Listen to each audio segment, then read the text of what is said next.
बिस्मिल्लाहिर्रहमानिर्रहीम। एक नए प्रोग्राम के साथ आपकी खिदमत में हाजिर है। मैं इजाज़त है तो मैं सवाल कर लूँ आज जी प्लीज़।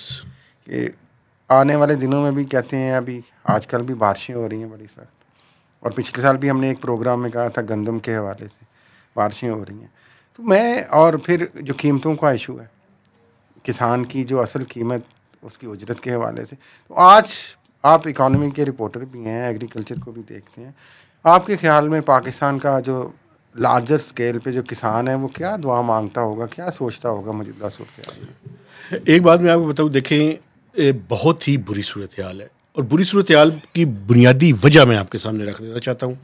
उसके बाद आप जिस तरह से इस गुफ्तगू को ट्रिगर करेंगे उस पर आगे बढ़ जाएंगे। इशू ये है कि इस मुल्क का सबसे बड़ा मसला मिसमैनेजमेंट का है।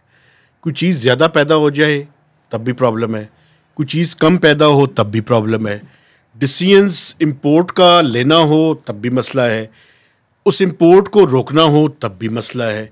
अब मैं आपको थोड़ी सी बैकग्राउंड बताना चाहता हूँ, फिर उसके बाद मैं आपके सवाल के ऊपर आऊँगा। इशू ये है कि ये जो माली साल गुजर रहा है इसमें हुकूमत ने ये फैसला किया था कि वो गंदम इंपोर्ट करेगी। वफाकी हुकूमत, वफाकी हुकूमत ने बहरहाल 25 लाख तो उस वक्त की गई थी, शायद बढ़ गई है तादाद। सुने ना, हुआ ये कि 25 लाख 2.5 मिलियन टन्स गंदम आ गई, और उसकी डेट जो थी वो गुजर गई है। वो डेट मार्च की थी, मार्च ख़त्म हो गया। तो ये जो वीट इंपोर्टर्स हैं ये आए हुकूमत के पास। इन्होंने कहा जी हमारे जो इंपोर्टेड वेसल्स हैं वो रास्ते में हैं, ट्रांजिट के अंदर हैं, तो हमें मज़ीद जो रास्ते में हम ऑर्डर्स दे चुके हैं वो भी गंदम लाने की इजाज़त दी जाए। तो भाईजान 3 मिलियन टन्स गंदम इंपोर्ट हो चुकी है। अच्छा, 5 और बढ़ गए इसमें। जी, 5 लाख उसमें से और इजाफा हो गया। अब हुआ ये कि वो गंदम आके हमारे पास स्टोरेज के लिए मौजूद है। इशू ये है कि स्टोरेज की हमारी जो हालत है, अगर मेरे देखने वालों में से कोई जाके स्टोरेज जाके देखे तो होता ये है कि हम प्रॉपर स्टोरेज का कोई निज़ाम नहीं है यहाँ पे। हम गंदम बेसिकली जब प्रोक्योर कर लेते हैं तो हम उसको रख लेते हैं, जब बारिश होती है तो नीचे ईंटें रखते हैं, ऊपर उसके कोई डालते हैं, उसमें से पानी जो उनके ऊपर आ सकता है। और गंदम आपको पता है जब मॉइस्चर हो या बारिश की सूरत में ख़राब हो जाती है। एक तरफ वो मंगवा ली गई और वहाँ पे वो स्टोरेज की प्रॉपर फैसिलिटीज़ नहीं है। दूसरी तरफ ईसीसी ने डिसीजन किया कि गंदम की कीमत कम कर दी उन्होंने। आपको पता है कि 3900 रुपये मन जो है, उसकी वजह जो मैंने वो समरी देखी और जो मैंने बात की, एक है एग्रीकल्चर पॉलिसी इंस्टीट्यूट। उसका काम ये है कि वो बुनियादी तौर पर उसकी कॉस्ट को कैलकुलेट करे और ईसीसी के फोरम के आगे वो लेकर जाए। अब प्रॉब्लम ये है कि इस टाइम आपकी गंदम ज़्यादा मिकदार में पड़ी हुई है, वो प्रॉपर उसकी स्टोरेज आपको पता है आज भी और कल भी और परसों भी बारिश है, और ये बड़ी ख़तरनाक बारिश है, पंजाब के बहुत सारे हिस्सों में हो रही है, और पंजाब में ही ज़्यादा ये अब क्राइसिस बन रहा है। दूसरी तरफ 3900 रुपये गवर्नमेंट ने रखी है, किसान रुल गया है। 3000 रुपये पे कोई नहीं खरीद रहा उसकी गंदम। नहीं है, ऐसा ही है। अच्छा, जो उसकी इनपुट कॉस्ट को अगर देखें, ये मैं एग्रीकल्चर पॉलिसी इंस्टीट्यूट जो है वो भी बड़े बादशाह लोग हैं। इस टाइम उनकी जो कैलकुलेशन को अगर सामने रखें और किसान से बात करें तो उसको 5000 रुपये में भी वारा नहीं है। उनके तमाम अखराजात मेहताब साहब बढ़े ना, बिजली 5-5.5 हर चीज़ का खर्चा तो बढ़ा है भाई। अच्छा, आखिरी बात मुझे करने की इजाज़त है, मैं लंबा नहीं करना चाहता। इंटरनेशनल मार्केट में प्राइस गिर गई है। ठीक है, लेकिन देखिए हम तो एक ज़रिए मुल्क हैं बुनियादी तौर पे, और किसान और ये गंदम आपको पता है ये रीढ़ की हड्डी है। ये बहुत सारे लोगों का ब्रेड एंड बटर देहात में इससे चलता है। बिल्कुल। अब ये 3900 पे भी नहीं उठा रहे, बल्कि आपको पता है वज़ीर खुराक पंजाब ने कहा है कि जनाब अभी तो हम गंदम वैसे ही नहीं उठाना चाह रहे क्योंकि ये इस गंदम बारिशों की वजह से नमी आ गई है इसमें। जी, जो अल्टीमेट लॉस है, मैं तो ये गुजारिश करना चाह रहा हूँ, अल्टीमेट लॉस तो देखें उस बेचारे किसान को बर्दाश्त करना पड़ रहा है, और हुकूमत उनकी कोई मदद नहीं कर रही है, बल्कि जो मिडल मैन है वो उनको लूट रहा है। यही मिडल मैन जो अब सस्ती गंदम ले रहा है, आप देखिएगा कल को यही महंगी गंदम ये फ्लावर मिल्स को भी बेच देगा और स्मगल भी कर देगा, बिल्कुल, और इंपोर्ट भी कर देंगे जरूरत पड़ी तो। अच्छा, तो उसमें किसान को क्या मिला? मेरा तो हुकूमत वक्त से यही सवाल है। मैं आपके सामने एक और बात भी रखना चाहता हूँ, इसका एक और एंगल खुदारा ये सोचें किसान को क्या मिला। इसका एक और एंगल बड़ा इंपॉर्टेंट है यार। देखिए, जो आज से 2 महीने पहले तक के फिगर्स मैं आपको बता रहा हूँ, और मेरे ख्याल में उसके अंदर इजाफा हो गया होगा। 1.6 बिलियन डॉलर की गंदम इंपोर्ट की है। ये जो हमने 5 लाख टन मजीद लाई है, ये 2 बिलियन डॉलर से ज्यादा की गंदम हमने मंगवा ली। अच्छा, इसका मतलब क्या है? अब आपका जो किसान है जिसने अपनी मेहनत से ये सारा कुछ किया है, बिल्कुल, उसको तो पैसे देने के लिए आप तैयार नहीं जो है। आपकी प्रेफरेंस होना चाहिए। नहीं, सुने, पूरी बात मुझे करने दें। आपने डॉलर्स दिया है बायर के काश्तकार को, हाँ जी, और डॉलर्स हमारे पास नहीं है। नहीं। अच्छा, वैसे एक और बात भी है सर, ये इंपोर्टर्स कौन है गंदम के यार?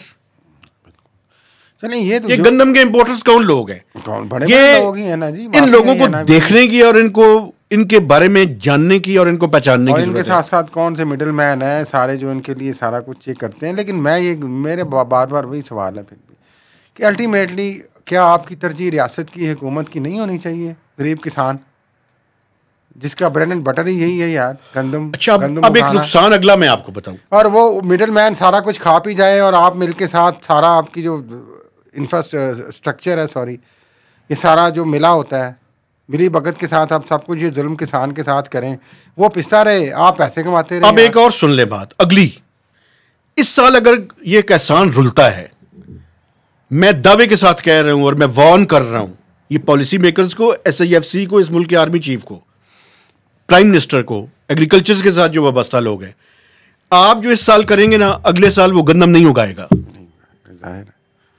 चूंकि न वो स्टोरेज कर सकता है, अपनी तो घर में जितनी उसे रखनी है रख लेगा, जो उसके पास गंदम है वो उससे अगर आप नहीं खरीदेंगे, कीमत जो है आप डिमांड सप्लाई का इशू है। करते। और फिर एक क्लाइमेट का जो पैटर्न बन रहा है वो भी वो देख रहे हैं यार। जी, और उसके लिए भी रियासत ने क्या किया है, ये गवर्नमेंट ने क्या किया है यार? आपको 2-4 साल से नजर आ रहा है कि क्लाइमेट पैटर्न चेंज हो रहा है यार। बिल्कुल, तो आप करें कुछ, क्या किया किसानों इसकी स्टोरेज को बेहतर कर लेते हैं यार, करें यार, उनको हेल्प आउट करें कि कैसे जल्दी से वो काट के उठा लें इसको। बिल्कुल, कोई परवाह नहीं है, यानी कि वो रुलता रहे, आप उस कोड़ियों के भाव वो गंदम खरीदें और आप फिर डॉलरों के भाव बेचें उसे। बस ये इस मुल्क का निज़ाम है बदकिस्मती से। मसला ये जरूरत है करने की, ये की बात आ जाती है, फिर हम वो चीफ साहब और मोहसिन नकवी आ जाते हैं। क्या मेरी बात सुने, ये जो लोग हैं शहबाज शरीफ साहब, हमारे मुल्क के डॉलर्स जो हमने वहां के बाहर के किसानों को डॉलर्स की सूरत में पैसे दिए हैं, हम अपने किसानों को उनकी कीमत भी नहीं दे रहे।